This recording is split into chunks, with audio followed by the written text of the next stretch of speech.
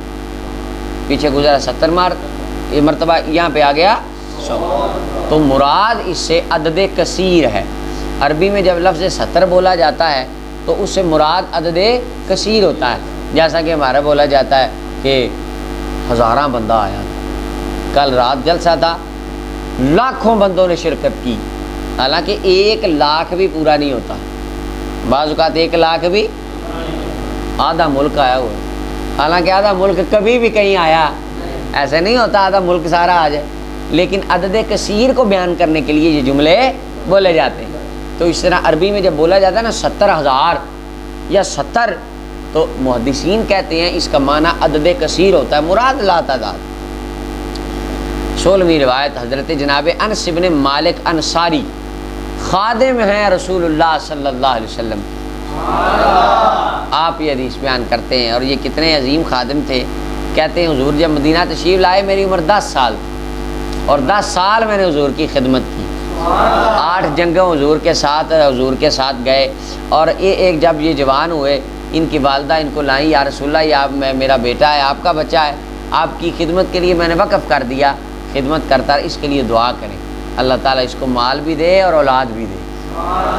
تو حضور علیہ السلام نے دعا فرمائی اللہم ارزقہ مالا و والدا و بارک لہ، اور ایک حدیث میں ہے وادخلہ الجنہ، اللہ میرے انس کو مال بھی دے، اولاد بھی دے، اس کو جنت بھی دے دی، برکت کی دعا بھی کر دی، جنت کی دعا بھی کر دی۔ دعائیں 2 اماں نے مانگی، حضور نے 3 دی۔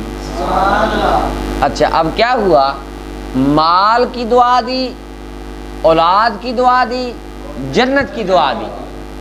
اب جہاں تک مال کا تعلق تھا، پورے مدینے کے باغوں میں پھل سال میں 1 مرتبہ لگتا، انس بن مالک کے باغ کو 2 مرتبہ، وہ دعائے مصطفیٰ تھی جس کی برکت ہوئی۔ اور آپ فرماتے تھے میرے محبوب نے مجھے دعا دی رزقت لصلبی سوا ولدی ولدی 25 و 100، میرے پوتوں کے علاوہ، خود فرماتے تھے میرے پوتوں کے علاوہ اللہ نے میری صلب سے مجھے 125 اولادیں عطا فرمائیں۔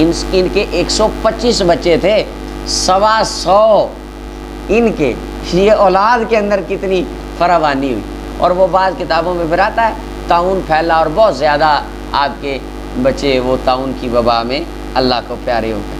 تو آپ فرماتے تھے 2 دعائیں تو میرے محبوب کی میری زندگی میں قبول ہیں، اور مجھے ایمان ہے 3ری بھی قبول ہی قبول ہے، میں جنت میں بھی جاؤں گا۔ اللہ اکبر۔ تو انس بن مالک رضی اللہ تعالیٰ عنہ اس حدیث کو بیان کرتے ہیں، نبی علیہ السلام نے فرمایا اللہ تعالیٰ اپنے بندے کی توبہ پر اس سے بھی زیادہ خوش ہوتا ہے کہ جب کسی چٹیل میدان میں کسی کا اونٹ گم کے اچانک اس کو مل جائے۔ مثلا صحرا میں کوئی بندہ جا رہا ہے، سواری گم گئی، اب وہ سارا سواری کے اوپر ہی نثار تھا، اچانک اس کو سواری ملے تو اس کو، آج کے دور میں آپ سمجھ لیں نئی آپ کی موٹر سائیکل ہے اور آپ شہر سے باہر ہیں اور روڈ وہ ہے کہ جہاں کو 100 کلومیٹر تک کوئی چیز کوئی ہے ہی نہیں، آپ کی بائک چوری ہو جائے، مثال ہے آپ کھڑی کر کے کہیں پانی پینے جائیں قضا ہے وہ چوری ہوگی، پیچھے آئی نہیں، اب آپ پریشان ہوں گے، تھوڑا سا نہیں زیادہ ہوں گے، ہے کہ نہیں؟ اچھا یا آپ کی گاڑی ہے، آپ پارک کر کے گئے ہیں، باہر ہیں گاڑی نہیں، تو وہ آپ کا آگے پیچھے سفر درمیان میں آپ کھڑے ہیں اور 100 کلومیٹر آگے پیچھے کوئی چیز نہیں ہے اور آپ پریشانی کے حالت میں آگے ہیں، اچانک دور آپ کی گاڑی کھڑی ہو، خوشی ہوگی نا پریشانی کے بعد؟ تو یہ ہمیں سمجھایا گیا ہے کہ تمہیں وہ ایک پیک لیول کی ٹینشن کے بعد وہ جو ایک خوشی ہوتی ہے نا، تم کتنے اچانک باغ ہو جاتے ہو، فرمایا جب تم توبہ کرتے ہو تمہارا اللہ اس سے بھی زیادہ خوش ہو۔ بخاری مسلم کی متفق علیہ روایت۔ اور اگلی روایت میں بڑی مزیدار بات صحیح مسلم کی روایت میں ہے، فرمایا اللہ تعالیٰ اپنے بندے کی توبہ پر اس سے بھی زیادہ خوش ہوتا ہے، جب وہ توبہ کرتا ہے اس سے بھی زیادہ خوش ہوتا ہے۔ کس سے؟ کہ جب کو بندہ علی راحلتہ اپنی سواری پر چٹیل میدان میں جا رہا تھا، فانفلتت منہ، اور وہ اس سے گم ہو گئی، وہ سواری گم ہو گئی، وعلیہا طعامہ وشرابہ، سواری کے اوپر اس کا کھانا پینا تھا، اب وہ مایوس ہو گیا، مایوس ہو گیا کس سے؟ دنیا سے، کہ بس اب میں موت ہے۔ آپ صحرا میں گئے ہو، 100 کلومیٹر آگے پیچھے دائیں بائیں کوئی چیز نہیں، آپ کے پاس ایک جیپ ہے، ایک گاڑی ہے، آپ کا ایک دن اور ایک رات کا کھانا پینا سارا اسی کے اندر ہے، اور اس ٹائم تو کوئی موبائل وغیرہ کی ٹیکنالوجی بھی نہیں تھی، یعنی آج وہاں سگنل بھی نہیں ہے، آپ کی وہ جیپ گم جاتی ہے، کھانا پینا اس کے اندر ہے، سارا کچھ اس کے اندر، اسباب زندگی، کتنا چلیں گے؟ آپ کو اب آیا کہ بس اب میرا نا یا موت ہے، بس نقصان ہو گیا زندگی کا بہت بڑا، کتنی زیادہ ٹینشن ہے۔ فرمایا وہ بندہ مایوس ہو جائے، وہ ایک درخت کے پاس آئے، اس کے سائے میں لیٹ جائے، حالانکہ وہ اپنی سواری سے مایوس ہو چکا ہے، لیٹا ہے، اچانک وہ دیکھے اس کے سر کے پاس کھڑی ہو، اور آپ مایوس ہو کے لیٹ جائیں کہ بس اب موت دیکھو کب آتی، مرتا کب، روح کب نکلتی بھوک سے، ہیں؟ آنکھیں بند کریں، آنکھیں کھولیں تو سر کے پاس جیپ کھڑی ہے جی۔ اچھا تو فرمایا وہ کھڑی ہو تو وہ بندہ فاخذ بخطامہا فوراً اس کی لگام پکڑتا ہے، آپ فوراً بھاگ کے گاڑی میں بیٹھ جائیں گے، ایسے ہی ہے۔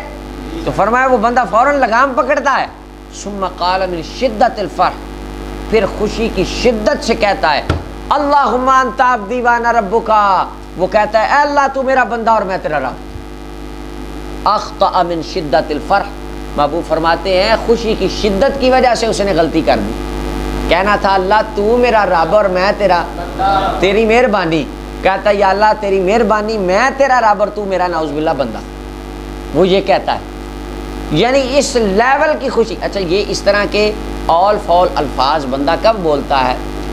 جب ہائی لیول کی ٹینشن آئے یا بہت ہائی لیول کی خوشی ہے، کہتے ہیں نا حواس باختہ ہو گیا، جوش میں ہوش کھو بیٹھا ہے نا۔ تو محبوب فرماتے ہیں جب اس لیول کی خوشی آتی ہے جس میں تم حواس باختہ ہو جاتے ہو، اپنی فکر نہیں رہتی، یہ نہیں پتہ چلتا زبان سے بولنا کیا ہے، فرمایا اتنی خوشی جب تمہیں ہوتی ہے تمہارا مولا تمہاری توبہ سے اس سے زیادہ بھی خوش ہو۔ لیکن یہ تشبیہ نہیں ہے، تم حواس باختہ ہوتے ہو، اس کی شان کے لائق ایسی تشبیہ نہیں، یہ ہمیں سمجھانے کے لیے ایک مثال بیان کی گئی۔ تو اس حدیث پاک سے ایک تو یہ بات پتہ چلی توبہ کرنا اللہ کو پسند ہے، توبہ کرنا اللہ کو پسند ہے۔ دوسری بات یہ پتہ چلی کہ انجانے میں غلط بات زبان سے نکل جائے تو اس کے اوپر پکڑ، پریشانی میں، خوشی میں یا غمی میں بے توجہی سے کوئی غلط بات نکل جائے اس کے اوپر پکڑ گرفت نہیں ہو، کیفیت ایسی ہوتی نا پتہ ہی نہیں چلتا۔ تو اسی حدیث کے تحت محدثین اور علماء کہتے ہیں صوفیاء کرام کے اوپر بعض اوقات ایسی کیفیت آتی ہے کہ وہ ایسے جملے بول دیتے ہیں جو خلاف شریعت ہوتے ہیں، یا وہ ایسے جملے بول دیتے ہیں جو عقل سے ورا ہوتے ہیں، وہ جملے ہمارے لیے کوئی دلیل شرعی یا حجت نہیں، لیکن ان جملوں کی وجہ سے ان کو کافر یا مشرک نہیں کہا جائے گا، کیوں؟ اس وقت وہ اپنی حقیقی حالت میں، یعنی ایک حالت صحو میں نہیں ہوتے، وہ حالت شکر میں جا چکے ہوتے ہیں، مغلوب ہو چکے ہوتے ہیں، ان کی کیفیت ایسی ہوتی ہے کہ وہ اپنی ذات اور اپنی زبان سے نکلنے والے الفاظ کی طرف ان کی کوئی توجہ باقی جیسا کہ اس بندے کی نہیں رہی۔ تو حضور علیہ السلام نے نہیں فرمایا بندہ کافر ہو گیا، فرمایا شدت فرح سے کیفیت ہے اس نے غلطی کر دی، لہٰذا اس طرح کی سلسلے میں کوئی کی ہوئی بات وہ معاف ہوتی ہے۔ اللہ اکبر۔ اور یہاں پہ یہ بات یاد رکھیں اللہ تعالیٰ کے خوش ہونے سے کیا مراد ہے؟ خوش ہونا، غمگین ہونا، یہ انسان کی کیا فیلنگز ہے نا، فیلنگز کے ساتھ بندہ کیفیت ہے، اور اللہ آپ نے پڑھا شرع عقائد میں اللہ کیفیت سے پاک ہے، تو خوش ہونا، غمگین ہونا یہ تو بندوں کی کیفیت۔ تو علماء کہتے ہیں اللہ تعالیٰ کے خوش ہونے سے مراد ہے اللہ راضی ہو۔ آپ پھر کہیں گے راضی ہونا ناراض ہونا یہ بھی بندے کی کیفیت ہے، تو اللہ راضی کیسے ہوتا ہے؟ تو کہا رب کے راضی ہونے سے مراد اللہ تمہیں اجر و ثواب عطا کرے۔ اس کا راضی ہونا ہماری عقل میں آ سکتا، ہمارے پاس الفاظ ہی یہی ہیں جی، اور قرآن کریم میں الفاظ استعمال ہوئے حقیقی نہیں ہے، اس جیسا اس کی شان کے لائق ہے وہ راضی ہوتا ہے۔ ہم دیکھیں ہمارے سامنے اچھی باتیں ہم راضی ہوتے ہیں، بری باتیں ہم ناراض ہوتے ہیں، اس کا راضی ہو، اور جب ناراض ہو موڈ آف ہو جاتا ہے، کوئی اچھی طریقے سے کام نہیں کر پاتا بندہ، اللہ تعالیٰ کا راضی اور ناراض ہونا ایسا بالکل نہیں جیسا اس کی شان کے لائق۔ اللہ اکبر۔ اچھا جی، اور دوسری حدیثوں میں اور بھی آتا ہے، ابن عساکر کے اندر اور کتاب التائبین کے اندر علامہ العباس ابن ترکان الحمدانی نے لکھا، اللہ زیادہ خوش ہوتا ہے بندے کی توبہ پر اس سے بھی زیادہ کہ جب پیاسے کو پانی مل جائے۔ پیاسا بندہ، اس کو موت ہی اچانک پانی نظر آ جائے، کتنا خوش ہوتا ہے؟ فرمایا رب اس سے بھی زیادہ راضی ہوتا ہے۔ اللہ اکبر۔ اور فرمایا جو بندہ پکی توبہ کرتا ہے اللہ اس کے حفاظت والے فرشتوں کو بلا دیتا ہے۔ ہر گناہ کے 4 گواہ ہوتے ہیں، کرامن کاتبین یعلمون ما تفعلون، نامہ اعمال، اور جس جگہ پہ کیا ہے وہ زمین، اور یوم الدین تو حدیث و اخبارہ، اور یہ جو اپنا یوم نختم علی افواہہم وتکلمنا اعضاء، جگہ اعضاء، کرامن کاتبین فرشتے اور نامہ اعمال۔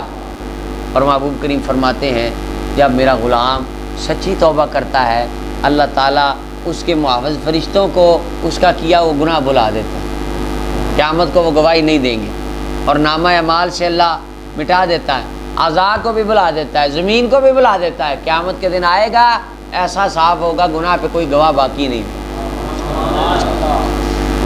لے جی اگلی حدیث پاک 17 نمبر روایت ریاض الصالحین کی، ابو موسیٰ عبداللہ بن قیس اشعری رضی اللہ تعالی عنہ آپ فرماتے ہیں نبی اکرم صلی اللہ علیہ وسلم نے فرمایا اللہ تعالیٰ اپنے دست رحمت کو پھیلا لیتا ہے۔ حدیث میں ہے کہ اللہ اپنے ہاتھوں کو پھیلا لیتا ہے، ہاتھ پھیلانے سے اللہ پاک ہے، اس کا ہاتھ ہم جیسا نہیں، مراد دست رحمت ہے۔ اللہ اپنی رحمت کو پھیلا لیتا ہے رات کے وقت تاکہ دن کو گناہ کرنے والا توبہ کر،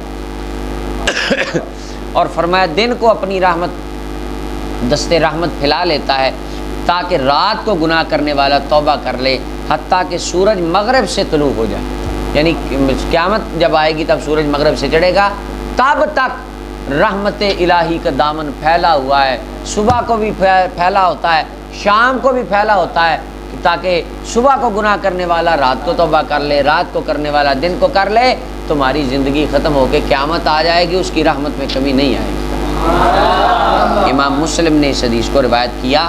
اب یہاں پہ آیا ہاتھ پھیلانا، حالانکہ اللہ تعالیٰ کے لیے تو یہ نہیں ہے ہاتھ پھیلانا، ہمارے تنیج اس طرح نہیں۔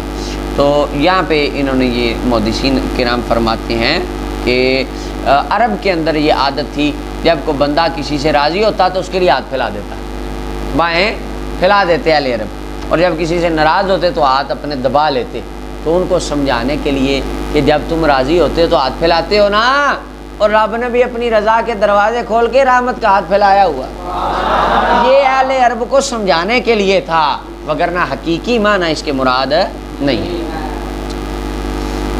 اچھا جی، امام مسلم نے اس حدیث کو روایت کیا، بہقی میں اور مسند احمد بن حنبل میں بھی یہ حدیث موجود ہے۔ 18 نمبر روایت حضرت ابو ہریرہ رضی اللہ تعالیٰ عنہ فرماتے ہیں نبی اکرم صلی اللہ علیہ وسلم نے ارشاد فرمایا جو بندہ توبہ کرتا ہے سورج کے طلوع ہونے سے پہلے، مغرب سے، یہاں تک کہ مغرب سے سورج طلوع ہو جائے، جو اس سے پہلے توبہ کر لے گا تاب اللہ علیہ، اللہ اس کی توبہ قبول فرما لے گا، یعنی قیامت آنے سے پہلے جو توبہ کر لے کہ تو اس کی توبہ قبول ہونے کی چانس ہے۔ ہاں جی، امام مسلم نے اس حدیث کو روایت کی۔ 19 نمبر روایت حضرت ابو عبد الرحمن عبداللہ بن عمر بن خطاب رضی اللہ تعالیٰ عنہ آپ فرماتے ہیں، کہتے ہیں نبی علیہ الصلوۃ والسلام نے ارشاد فرمایا اللہ تعالیٰ بندے کی توبہ قبول کر لیتا ہے جب تک حالت غرغرہ نہ آئے، معلوم یغرغر، جب تک حالت، یہ غرغرہ کب ہوتا ہے؟ جب روح حلق تک آ جاتی، جب بندے فوت ہوتے ہیں نا روح حلق سے نکلتی، تب وہ ایک غرغرہ کی آواز نکلتی ہے، حلق سے وہ آواز آتی ہے، اور وہ بڑی خوفناک سی آواز ہوتی ہے۔ ایک دن اللہ تعالیٰ رحمت والا معاملہ کرے، ہر ایک پہ موت تو آنی، یعنی روح حلق تک، تب پھر توبہ قبول نہیں ہوئی، کیونکہ تب تو روح نکل گئی، فرشتے نظر آ گئے ہیں جی، سارا سلسلہ ہو گیا۔ اور قرآن کریم کی آیت میں بھی یہ بات بیان ہوئی، سورہ نساء کی آیت نمبر 18 میں فرمایا وَلَيْسَتِ التَّوْبَةُ لِلَّذِينَ يَعْمَلُونَ السَّيِّئَاتِ حَتَّى إِذَا حَضَرَ أَحَدَهُمُ الْمَوْتُ قَالَ إِنِّي تُبْتُ الْآنَ، فرمایا تب توبہ نہیں ہے، ساری زندگی برے عمل کیے، موت آ گئی اور جب سب کچھ دیکھ لیا تو کہا جی فرشتے نظر آنے لگ جاتے ہیں۔ اس میں بھی بات ہے پھر علماء کی، کیا فرشتے سب کو نظر آتے ہیں یا نہیں آتے، یہ خیر ایک بات۔ بہرحال جب روح نکلنے لگے فرمایا اس وقت توبہ قبول نہیں، تو روح نکلنے سے پہلے توبہ قبول کرنا ہو جاتی۔ امام ترمذی نے اس حدیث کو روایت کیا اور فرمایا یہ حدیث حسن ہے۔ امام ترمذی نے اس حدیث کو حسن کہا، مسند احمد بن حنبل میں اور ابن ماجہ میں، ابن حبان میں یہ حدیث ہے۔ امام حاکم نے بھی اور امام ابن حبان نے بھی اس کو صحیح کہا۔ اچھا جی، تو مرنے سے پہلے توبہ قبول ہے۔ شیطان نے کہا تھا نا یا اللہ میں تیری عزت کی قسم اٹھاتا ہوں، تیرے جتنے بندے ہیں نا جب تک مریں گے نہیں میں ان کو ورغلاتا رہوں، قیامت تک میں ان کو دھوکے میں مبتلا کروں، ورغلاتا رہوں۔ رب العالمین نے فرمایا پھر مجھے بھی اپنی عزت و جلال کی قسم ہے قیامت تک ان کو بخشتا رہوں گا۔ تو بھٹکاتا رہے گا، وہ معافی مانگتے رہیں گے، میں بھی معاف کرتا رہوں گا۔ تو اپنی برائی سے باز نہیں آئے گا، میری رحمت کبھی نہیں رکے گی۔ 20 نمبر حدیث ہے، زیر بن حبیش رضی اللہ تعالی عنہ فرماتے ہیں، انہوں نے زمانہ جاہلیت کو بھی پایا، حضرت فاروق اعظم اور مولا علی پاک سے ان کا سماع ثابت ہے۔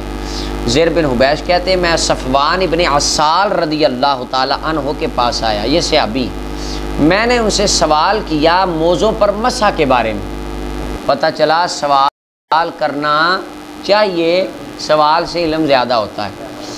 فقال ما جاء بک یا زر، فرمایا ہاں اے زر تو کس طرح آیا ہے؟ کہا جی ابتغاء العلم، علم لینے آیا ہوں، علم کی تلاش میں آیا ہوں۔ فرمایا ان الملائکۃ تضع اجنحتها لطالب العلم رضا بما یطلب، اگر تو علم کے لیے آیا ہے تو سن، بے شک اللہ کے فرشتے اپنے پروں کو طالب علم کے لیے رکھتے ہیں، راضی ہو کر اس علم سے جو علم وہ حاصل کرتا ہے۔ اچھا یہاں پہ ایک بات ہے کہ بعض کہتے ہیں جی فرشتے نا طالب علم کے پاؤں کے نیچے پر بچھاتے ہیں، یہ آپ نے مشہور جملہ سنا ہوگا، حدیث پاک میں بالکل یہ الفاظ نہیں، حدیث کے لفظ ہیں تضع، وضع یدہ کا معنی ہوتا ہے رکھنا، تو ملائکہ اپنے پروں کو طالب علم کے لیے رکھتے ہیں، کیا یہ نہیں پیر کے نیچے دیتے ہیں، تو وہ ہمیں کہتے دیکھتے سواری چل رہی ہوتی ہے تو سواری کے نیچے ملائکہ پار کر رہے ہوتے ہیں، ایسا نہیں ہے کہ گاڑی کو فرشتوں نے پروں پہ اٹھایا ہے، یہ طالب علم کی موٹر سائیکل سائیکل کو فرشتوں نے ملائکہ نے پروں پہ اٹھایا ہے، یہ معنی نہیں ہے، ملائکہ رکھتے ہیں۔ اب رکھنے کا معنی کیا ہے؟ اب اس کی ذرا تفصیل ہے، کیا معنی رکھتے ہیں؟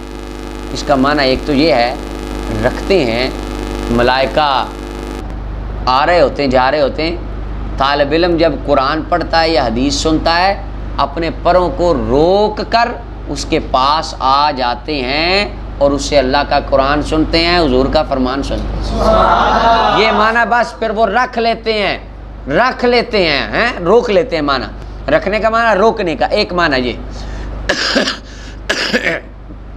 دوسری توجیہ سب سے زیادہ صحیح سورہ شعراء کی آیت نمبر 215 میں فرمایا واخفض جناحک لمن اتبعک من المؤمنین، اپنے متبعین مومنین ہیں ان کے لیے اپنے پروں کو بچھا دیجیے۔ انسان کے پر ہوتے ہیں تو بچھانے کا کیا معنی ہے؟ ان سے نرمی کیجیے، ان سے محبت کیجیے، تو فرشتے رکھ دیتے ہیں اپنے پروں کو، معنی طالب علم کے لیے عاجزی کرتے ہیں، جب واقعی حقیقت میں عالم ربانی دین کا طلب کرنے والا جو اللہ کے لیے دین لینے جا رہا ہے، ملائکہ اس کو دیکھتے ہیں، اس کے احترام کے لیے اپنے پروں کو زمین پہ رکھ کے اس کے لیے عاجزی کرتے ہیں، اسے محبت کا اظہار کرتے ہیں، یہ معنی ہے۔ اور دوسرا معنی کہ ملائکہ رکھتے ہیں پر، معنی ہے ان کے کاموں میں ان کی مدد کرتے ہیں، یعنی کس طرح مدد کرتے ہیں؟ دعا کرتے ہیں اللہ کی بارگاہ میں۔ تو یہ 2-3 توجیحات ہیں رکھنے کی۔ اب اس کے اندر یہ کہیں نہیں، کسی محدث نے نہیں لکھا کہ وہ جی اپنا طالب علم کے پاؤں کے نیچے وہ پر دے دیتے ہیں، یہ بس ہمارے بعض پروفیسر حضرات ہیں نا جو خود ہی عربی کا وہ لگا کے آپس میں ٹوٹکا وہ جو نکال لیتے مفہوم، یہ انہوں نے یہ معنی نکالا ہے، حدیث پاک میں یہ مفہوم بالکل نہیں کہ پاؤں کے نیچے وہ پر دے دیتے ہیں۔ اچھا جی، تو فرمایا ملائکہ طالب علم کے لیے اپنے پروں کو بچھاتے ہیں، یہ معنی اکثر کیا جاتا ہے، بچھاتے ہیں معنی رکھتے ہیں، عاجزی کرتے ہیں راضی ہو کر۔ اچھا راضی ہو کر آپ سے نہیں، ویسے ہم تو اسے ہے نہیں نا، اللہ معاف فرمائے کہ ہمارے لیے میں ملائکہ ایسے نہیں، ہم تو بہت گناہ گار اللہ کے بندے۔ وہ طالب علم بھی حضرت غوث جیلانی جیسے اور داتا علی اجمیری جیسے تھے، وہ تو ان جیسے طلباء تھے جن کا ملائکہ بھی احترام کرتے تھے۔ فرمایا نا آواز آتی تھی کہ اٹھ جاؤ، اللہ کا بندہ برگزیدہ بندہ آ گیا، ملائکہ ان کا احترام کرتے۔ ہمارے لیے بزرگ دعا کر دیں، ملائکہ دعا کریں، یہی ہمارے لیے بڑی بات۔ اچھا جی، تو فرمایا راضی ہو کر اس سے جو وہ علم پڑھتا ہے۔ اب طالب علم کو بھی دیکھنا چاہیے وہ کیا پڑھتا ہے، کیا وہ پڑھتا ہے کہ جسے فرشتہ، اب جو آپ پڑھتے ہیں کیا فرشتے اس سے راضی ہو سکتے ہیں، یہ آپ کو زیادہ پتہ ہونا چاہیے۔ اگر کلاس میں بیٹھ کے آگے کتاب ہے اور آپ کوئی اور کام کر رہے ہیں، باتوں میں مشغول ہیں، تو ملائکہ تو راضی نہیں ہوں گے کبھی۔ فقلت، حضرت زیر کہتے میں نے عرض کی، قد حق صدری، میرے سینے میں ایک بات آئی ہے موضوع پر مسح کے بارے میں، بول و براز کے بعد یعنی قضاء حاجت کے بعد موضوع کے اوپر مسح کرنے کا کیا حکم ہے۔ وَكُنْتَ امرأ من اصحاب النبی صلی اللہ علیہ وسلم، اور آپ رسول اللہ کے صحابی ہیں۔ فَجِئْتُ أَسْأَلُكَ، اور میں آپ کے پاس آیا ہوں، أَسْأَلُكَ، آپ سے پوچھوں، آپ سے انہوں نے یہ نہیں کہا تو قرآن پڑھ لے، خود ہی حدیثیں پڑھ لو۔ دیکھیں جی یہ جو اندھی تقلید تو جہنم میں لے کے جاتی ہے۔ صحابی نے نہیں کہا کہ تو میری تقلید کرنے آ گیا ہے، میرے سے مسئلہ پوچھے آئے گا، جو میں بتاؤں گا وہ کرے گا، یہ تو تقلید ہے، اور تقلید شرک ہے، شرک سے تو جہنم میں چلا جائے گا۔ یہ بات صحابی نے کی، صحابی یہ بات نہیں کرتے، صحابی بس اتنی بات اب میں نے کرنی ہے، اللہ اکبر۔ انہوں نے یہ نہیں کہا یہ تقلید ہو جائے گی، شرک ہو جائے گا، آپ خود ہی میرے بھائیو قرآن پڑھو، بس خود ہی سمجھ لو سارا کچھ، ایسا نہیں انہوں نے فرمایا۔ وہ آگے سے زیر کہتے ہیں آپ حضور کے صحابی ہیں، میں آپ سے پوچھنے آیا ہوں کیا آپ نے سنا ہے اس کے بارے میں کوئی کسی چیز کا تذکرہ؟ فرمایا ہاں مجھے مسئلہ آتا ہے۔ کان یامرنا، آقا کریم صلی اللہ علیہ وسلم ہمیں حکم دیتے جب ہم سفر کرتے یا مسافر ہوتے سفر کی حالت میں، حضور ہمیں حکم دیتے 3 دن اور 3 راتیں اپنے موزوں کو نہ اتاریں، یعنی موزہ پہننے کی مدت سفر میں کتنی ہے؟ 3 دن اور 3 راتیں، الا من جنابت، مگر جنابت سے، یعنی اگر غسل فرض ہو جائے یا ایسی حالت آ جائے جو پاکی سے نکال دیتی ہے، مثلا عورت کے لیے حیض و نفاس کی حالت اور مرد کے لیے یہ جنابت کی حالت، اس وقت موزے اتار کے غسل کرنا، پاؤں دھونا فرض ہو جاتا ہے۔ ولیکن من غائط او بول او نوم، یا وگرنہ سونے سے یا بول و براز سے موزہ اتارنا ضروری نہیں ہے، مسح کر لو کافی ہے۔ یہ مسئلہ بتا دیا ایک۔ فقلت، میں نے کہا کیا آپ نے نبی علیہ الصلوۃ والسلام سے محبت کے بارے میں بھی کچھ سنا ہے؟ حل سمعتہ یذکر فی الہوا، ہوا کہتے سخت محبت کو، ایک تو محبت کا لفظ تو آیا ہے نا قرآن کریم میں، قل ان کنتم تحبون اللہ، تحبو حبن، اس مصدر سے محبت، یہ تو آیا ہے لفظ عربی میں۔ ہوا یہ آپ نے ادب کی کتابوں میں شعر و شاعری میں پڑھا ہے آپ نے، یہ یہاں پہ عربوں کے زمانہ جاہلیت کے شعراء مقاموں میں، اور ان میں آپ دیکھیں گے ہوا کہتے ہیں سخت محبت کو۔ تو میں نے کہا جی آپ نے شدید محبت کو عشق دیاں گلاں بھی سنیاں نے، محبت کے بارے میں، سخت محبت کے بارے میں بھی حضور سے کچھ سنا ہے؟ کو مصطفیٰ نے پیار کی باتیں کی ہوں، پیار کے بارے میں کچھ کہا ہو، کسی کو پیار ہو جائے، محبت ہو جائے، عشق ہو جائے، اس کے بارے میں کوئی حکم نامہ دربار رسالت سے؟ فرمایا ہاں سنا ہے، ہم حضور کے ساتھ ایک سفر میں، ہاں اچانک نہ وہاں پر ایک دیہاتی بندے نے آواز دی، اونچی آواز سے کہنے لگا یا محمد صلی اللہ علیہ وسلم۔ اب حضور علیہ السلام کا نام لینا جس طرح ایک دوسرے کا لیتے ہیں یہ تو جائز نہیں ہے۔ فرمایا رسول کو ایسے نہ پکارو جس طرح ایک دوسرے کو پکارتے ہو۔ تو یہ یا تو اس آیت کے نازل ہونے سے پہلے اس دیہاتی نے کہا، یا وہ دیہاتی تھے ابھی ان کو آداب کا پتہ نہیں تھا، یہ دونوں طرح کی توجیحات محدثین نے کی۔ تو انہوں نے یا محمد صلی اللہ علیہ وسلم، نبی علیہ السلام نے بھی ان کی طرح جس طرح اس نے آواز دی نا اونچی، محبوب کریم علیہ السلام نے بھی اس طرح اونچی آواز سے کہا ہاں میں ادھر ہوں۔ محبوب کریم فرماتے میں اب یہاں کلم الناس علی قدی، جس طرح کا اگلا بندہ ہو اس کے مزاج اور ذہن کے مطابق اس سے بات کرنا حضور کی سنت ہے۔ تو حضور نے بھی اونچی آواز سے، جس طرح اس نے کہا نا یا محمد صلی اللہ علیہ وسلم، محبوب کریم نے بھی بلند آواز سے فرمایا ہاں میں یہاں ہوں۔ فقلت لہو، تو حضرت جناب صفوان کہتے ہیں میں نے کہا وہی حقا بھائی افسوس ہے تجھ پر، اغضض من صوتک، اپنی آواز ہلکی کر، آواز ہلکی کر، بے شک تو رسول اللہ کی بارگاہ میں کھڑا ہے، تجھے نہیں پتا لے سانس بھی آہستہ کہ دربار نبی ہے، اور یہاں پہ تو سانس بھی آہستہ لیتے ہیں۔ تو پتہ چلا کوئی کام خلاف شریعت ہوتا دیکھیں تو فوراً اس کو روکنا صحابہ کی سنت ہے۔ اگر زبان سے روک سکتے ہو تو روکے، فرمایا نا 3 درجے، ہاتھ سے روک، زبان سے، نہ دل میں برا جان۔ تو خلاف شریعت کو کام ہوتا دیکھے زبان سے روکے۔ اچھا جی، وقد نہیت عن ھذا، فرمایا اس سے منع کیا گیا اونچی آواز سے نہ بلا۔ وہ کہنے لگا اللہ کی قسم میں تو اونچی آواز آہستہ نہیں کروں گا، آج تو میں پیار پیار سے اونچی اونچی بولوں گا۔ تو دیہاتی کہنے لگا یا رسول اللہ المرء یحب القوم، ایک بندہ قوم سے محبت کرتا ہے، ولما یلحق بہم، جب کہ انہیں ملا نہیں، انہیں ملا واہ۔ اور یلحق بہم کا ایک معنی یہاں پہ انہوں نے یہ کیا، لما یلحق بہم کا معنی کہ ایک بندہ ان سے محبت کرتا ہے، اعمال میں اور ترک کمال میں ان جیسا نہیں ہے، یعنی محبت تو بڑوں سے کرتا ہے پر کام بڑوں والے، ایک معنی یہ ہے۔ اور دوسرا معنی کہ محبت کرتا ہے پر ملاقات نہیں ہوئی۔ محبوب کریم صلی اللہ علیہ وسلم نے فرمایا المرء مع من احب یوم القیامہ، بندہ جس کے ساتھ محبت کرتا ہے قیامت کے دن اسی کے ساتھ ہوگا۔ تو فرمایا محبت کے بارے میں ہم نے یہ سنا ہے جس سے تیرا پیار ہے، جس سے تیری محبت ہے، جس سے تیرا عشق ہے، قیامت کے دن اللہ تجھے اس کا ساتھ عطا کر دے۔ اور دنیا میں ملے یا نہ ملے، ملاقات ہو یا نہ ہو، دیکھیں نا صحابہ کرام کو 1400 سال ہو گئے، داتا صاحب کو 950 سال ہو گیا، حضرت غوث پاک کو کئی 100 سال ہو گئے، ہم ملے۔ فرمایا دنیا میں ملاقات نہ بھی ہوئی ہو، محبت کرتا کرتا اگلے جہاں میں آ جائیں وہاں اللہ ملاقات کرا دے گا، ملاقات ہو جائے گی۔ اور جب محبوب کریم صلی اللہ علیہ وسلم نے یہ فرمایا نا کہ بندہ اس کے ساتھ ہوگا جس کے ساتھ محبت کرتا رہا، حضرت انس رضی اللہ تعالیٰ عنہ فرماتے تھے اسلام لانے کے بعد سب سے زیادہ خوشی مجھے اس دن ہوئی جس دن حضور نے یہ فرمایا تھا۔ اور حضرت انس، امام قرطبی نے لکھا ہے حضرت انس بن مالک رضی اللہ تعالیٰ عنہ فرماتے ہوتے تھے کہ لوگو انا احب اللہ و رسولہ و ابا بکر و عمر، میں حضور سے محبت کرتا ہوں، میں حضرت ابو بکر سے محبت کرتا ہوں، حضرت عمر سے محبت کرتا ہوں۔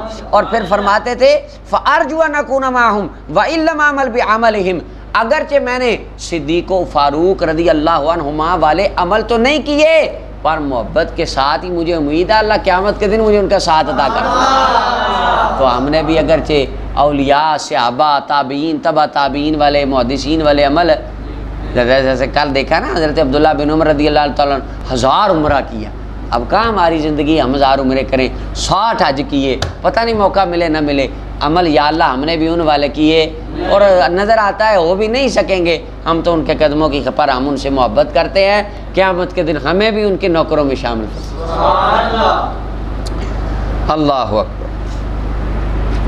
تو فرمایا جس کے ساتھ محبت قیامت کے دن اسی کا ساتھ۔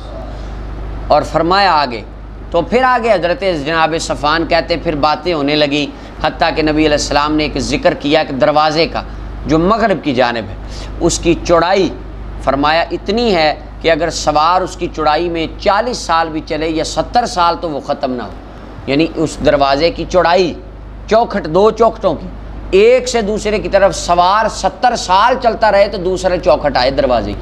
اب یہ دروازہ ہے دیکھیں کتنا سا ہے، 2 یا 3 بندے بیک وقت اس میں سے گزر سکتے ہیں۔ اب یہ اس کی 2 چوکھٹیں، محبوب کریم فرماتے ہیں ایک سے دوسری کی طرف 70 سال لگ جائیں، اتنا چوڑا دروازہ ہے۔ اور فرمایا قبل شام، وہ شام کی طرف ہے، کس طرف ہے؟ شام کی طرف۔ اچھا آپ کو وہ شام کی طرف، اب دنیا گلوبل ولیج بن گئی، پورے ملک شام کا نقشہ نیٹ پہ ہے، وہ آیا نظر آپ کو؟ شام کی طرف آیا ہے؟ یہ جو خاموش لگتا ہے ان کو آ گیا نظر، بھائی شام کی طرف کوئی کس طرح کا دروازہ پایا؟ جو بندے بیٹھے تھے ان کو سمجھانے کے لیے تھا، ادھر کو ہے دنیا پہ نہیں، وہ غیب کی دنیا میں ہے۔ غیب کی دنیا میں ایک دروازہ ہے، وہ دروازہ کیسا ہے، اس کی چوڑائی کتنی ہے، کس جانب میں ہے، مصطفیٰ یہ بھی جانتے ہیں۔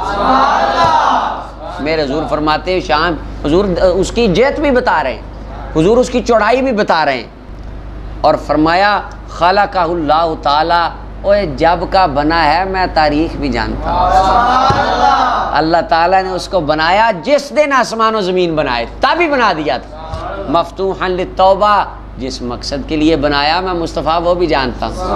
فرمایا توبہ کے لیے بنایا گیا ہے، توبہ کے لیے کھولا گیا ہے۔ لا یغلق حتی تطلع الشمس من، فرمایا کبھی بند نہیں کیا جائے گا حتیٰ کہ سورج وہاں سے طلوع ہو جائے، یعنی قیامت آ جائے، قیامت تک وہ کھلا رہے گا اور قیامت تک اس کو بند نہیں کیا جائے۔ حدیث پاک سے پتہ چلا کہ علم حاصل کرنے کے لیے جانا یہ اہمیت کا حامل ہے، تابعین کی سنت ہے، صحابہ کی سنت ہے۔ موضوع کے اوپر مسح کرنا 3 دن 3 رات مسافر کے لیے جائز ہے، نبی علیہ السلام کی سنت ہے۔ علماء اور صالحین کی مجلس میں بیٹھنا ادب کے ساتھ، یہ ادب کے ساتھ بیٹھ کر اپنی آواز کو آہستہ رکھنا چاہیے۔ اور ایک بات یہ بھی پتہ چلی کہ جو بندہ جاہل ہو، جس بندے کو آداب کا پتہ نہ ہو، تو آداب جاننے والے کے لیے لازم ہے اس کو آداب سکھائے۔ اب اس کو نبی علیہ السلام نے نہیں بتایا کہ تم نے میرے آگے آہستہ بولنا، نہیں، صحابی رسول نے سکھایا۔ اور پھر آگے کہ محبوب کریم صلی اللہ علیہ وسلم کا یہ اخلاق ہے کہ جس طرح کے لوگ آئیں ان سے ان کے مزاج اور ان کی رضا اور ان کی طبیعت کے مطابق بات کرنا، اور ان کے مزاج کے مطابق ان کو جواب دینا تاکہ وہ راضی ہو جائیں، یہ ہمارے حضور کی سنت ہے۔ اور اگر کوئی عالم کے آگے بندہ جہالت کا مظاہرہ کرے، عالم کا حق نہیں بنتا وہ بھی آگے سے جہالت کا مظاہرہ کرے، اس کا کام ہے حضور کی سنت پر عمل کرتے ہوئے حلم کا مظاہرہ کرے۔ اور اس حدیث پاک سے یہ پتہ چلا کہ اللہ اور اللہ کے رسول، صحابہ، اہل بیت، اولیاء، صالحین سے محبت کا کتنا فائدہ ہے۔ اگرچہ ان والے عمل نہ ہوں، محبت خالص ہو، قیامت کے دن اللہ تعالیٰ ان کے زمرہ میں یعنی ان کے خادمین میں بندوں کا حشر فرمائے گا۔ اور آخری بات اس حدیث سے یہ بھی پتہ چلی قیامت کے تک توبہ کا دروازہ کھلا ہوا ہے۔ اور یہ بھی مزے والی بات پتہ چلی، غیب کے جہان کے دروازوں کے راستوں کو بھی مصطفیٰ جانتے ہیں۔ 21 نمبر روایت ہے، حضرت ابو سعید سعد بن مالک بن سنان الخدری رضی اللہ تعالیٰ عنہ فرماتے ہیں، نبی پاک صلی اللہ علیہ وسلم نے ارشاد فرمایا، یعنی 100 قاتل والی روایت آ گئی، 100 بندے کے قاتل والی بڑی مشہور حدیث ہے۔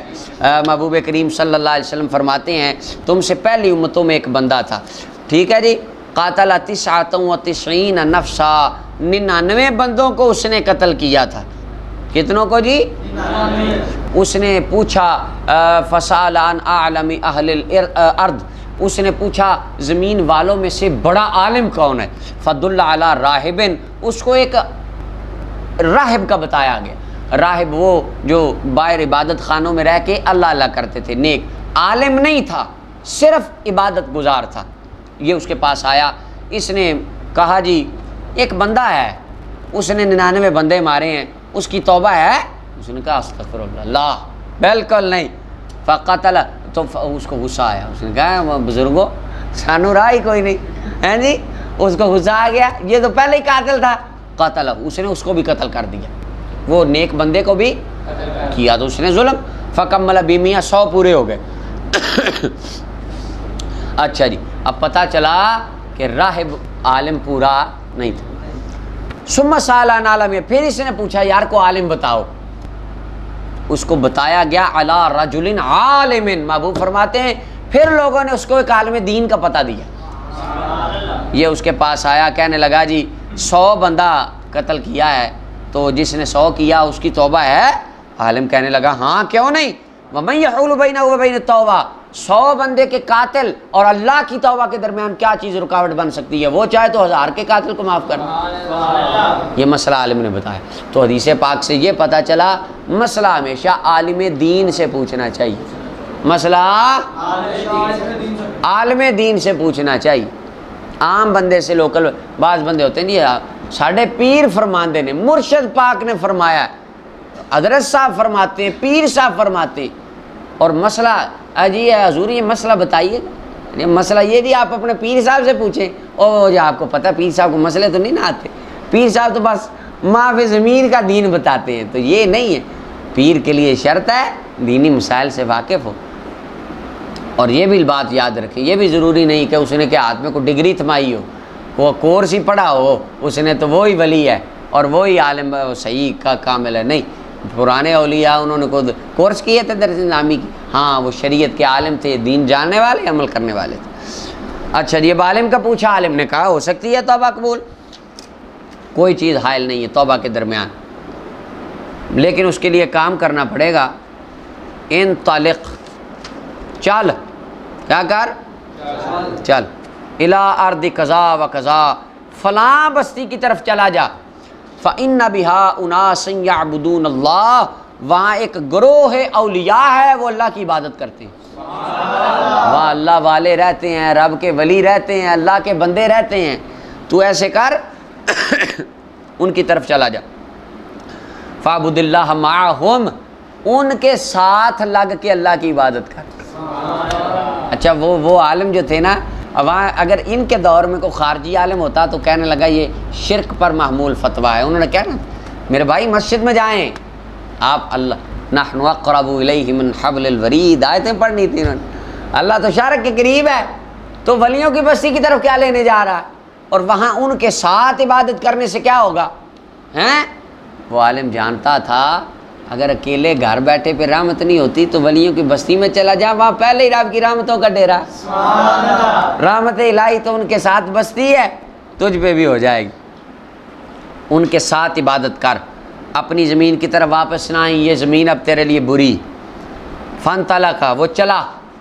اچھا، جس بستی کی طرف سے نکلا، تنبیہ الغافلین میں ہے کہ جس کی طرف سے نکلا اس کا نام کفرہ تھا، جس کی طرف جا رہا تھا اس کا نام نصرہ تھا، اور یہاں پہ انہوں نے لکھا ہے، طبرانی میں بھی ہے کہ اس کی بستی کا نام کفرہ تھا، ٹھیک ہے جی، اور بعض نے کہا کہ نہیں وہ بصرہ بستی کی طرف جا رہا تھا، بصرہ کے علاقے میں وہ گروہ اولیاء تھے۔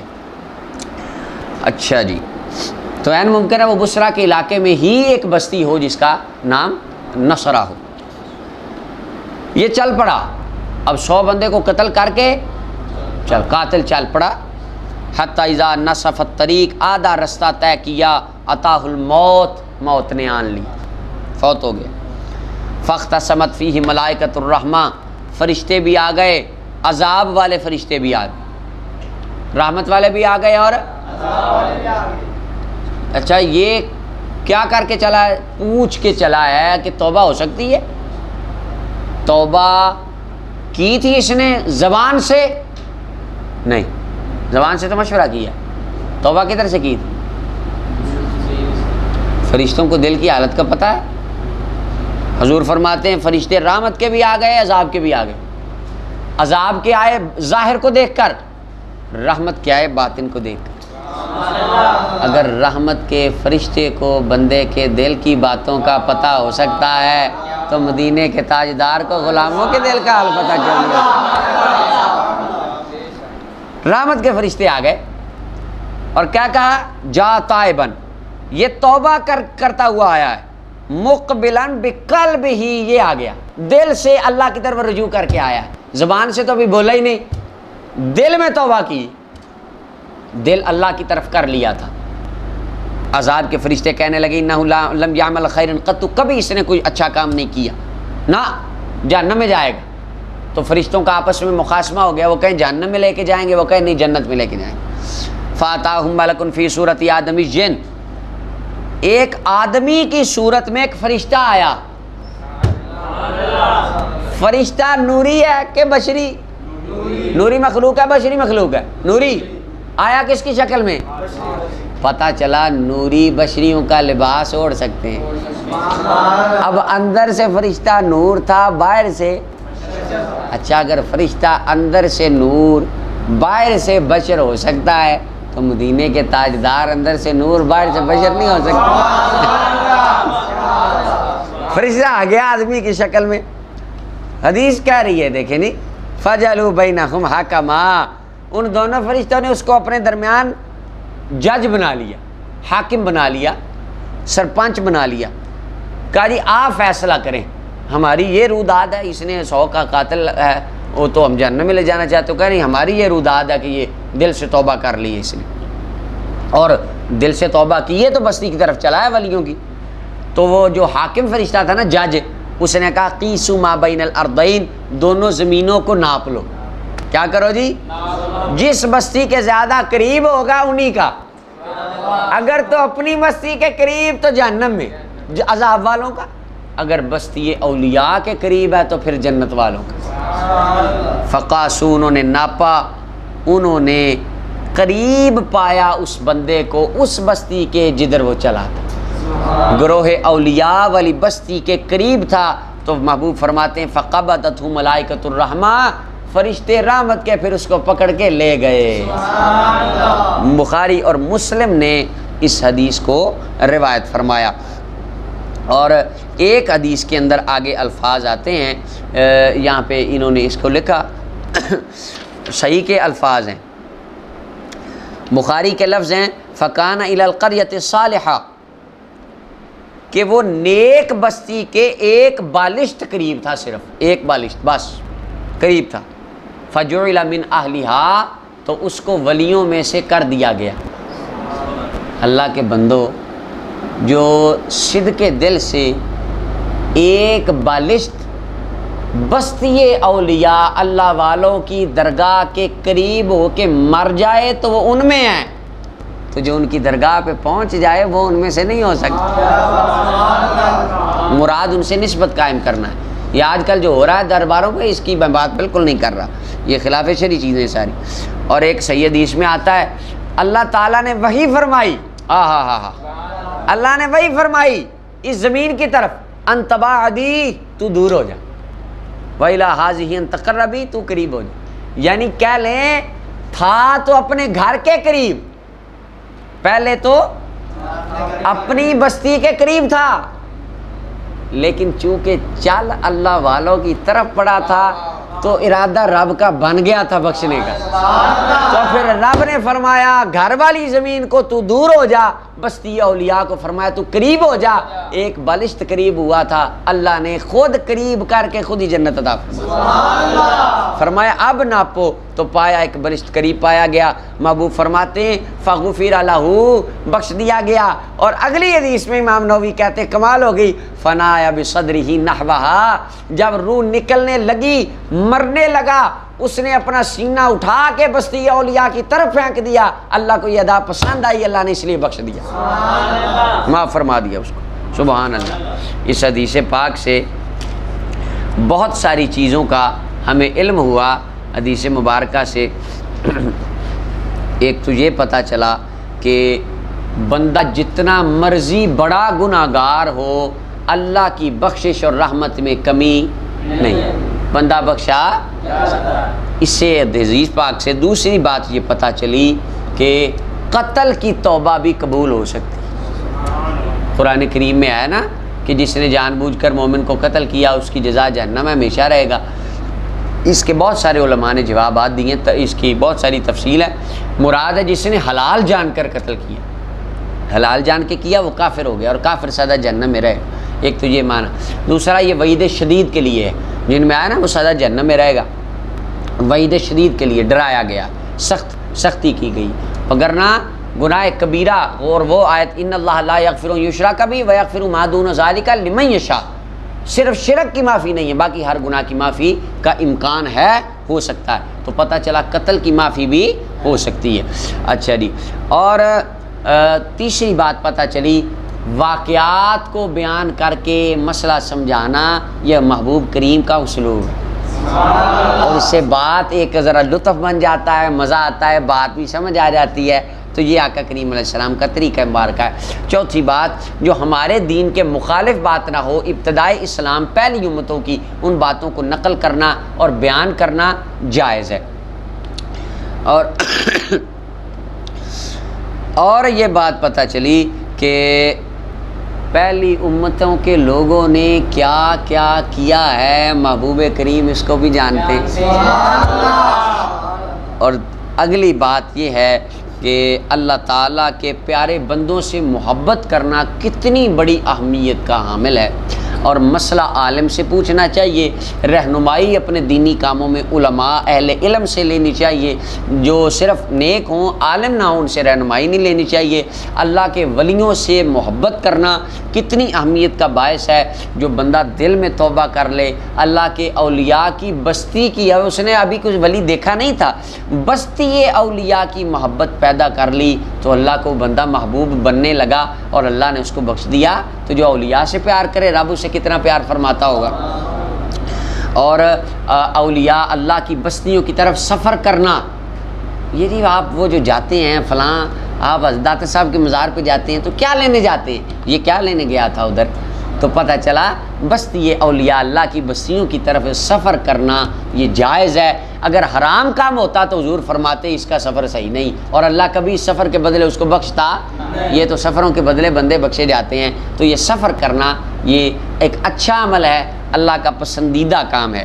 اور پھر یہ پتہ چلا کہ جو بندہ اولیاء اللہ کی بستی کی طرف سینہ اس نے آگے کو کیا تھا، یعنی اپنے دل و جان سے اپنی توجہ ان کی تعلیمات اور ان کی طرف لگا دے، اللہ تعالیٰ اس بندے کے لیے رحمت کا سماں پیدا فرما دیتے ہیں۔ اولیاء کی محبت کی وجہ سے بندے کے گناہ بخشے جاتے ہیں، بندہ جنت میں چلا جاتا ہے۔ اور حدیث پاک میں یہ بھی پتہ چلا نوری بشریوں والی شکل میں آ سکتا ہے، یعنی ملائکہ نوری ہیں، ان کی یہ قدرت ہے کہ وہ انسان کی شکل دھار کے دنیا پہ آ سکتے ہیں، مل سکتے ہیں کسی سے۔ اور پھر یہ پتہ چلا مقربین والے اعمال، یعنی وہ لوگ جن کے عمل اللہ کی بارگاہ میں قبول ہو چکے، ان کے اعمال کو بیان کرنا تاکہ ہم بھی وہ عمل کریں اور ہم بھی اللہ کا قرب حاصل کر لیں، یہ رسول کریم صلی اللہ علیہ وسلم آپ کا طریقہ ہے۔ حضور نے اس کے وہ قرب والے عمل کو بیان کیا تاکہ آپ بھی اللہ اپنے دلوں میں صحابہ کرام انبیاء کی محبت، محبوب کریم صلی اللہ علیہ وسلم کی محبت اور مزید اللہ تعالیٰ کے طرف سے اپنے سینوں میں پیدا کر لیں، اور ویسا ہی ہوا۔ اور یہ پتہ چلا محبوب کریم صلی اللہ علیہ وسلم ابتدائی زمانہ کے واقعہ ما کانا جو ہو چکا تھا، محبوب کریم علیہ السلام ان باتوں کو جانتے تھے، اور 100 بندے کا بھی قاتل ہو اس کی توبہ قبول ہوتی ہے، اللہ معاف فرماتا ہے۔ حدیث مبارکہ میں محبوب کریم نے فرمایا، اللہ فرماتے ابن آدم تو اتنے گناہ کر تیرے گناہ آسمان تک پہنچ جائیں، پھر بھی صدق دل سے میری بارگاہ میں توبہ کر، میں تیرے سارے گناہوں کو معاف فرماؤں۔ صلی اللہ علیہ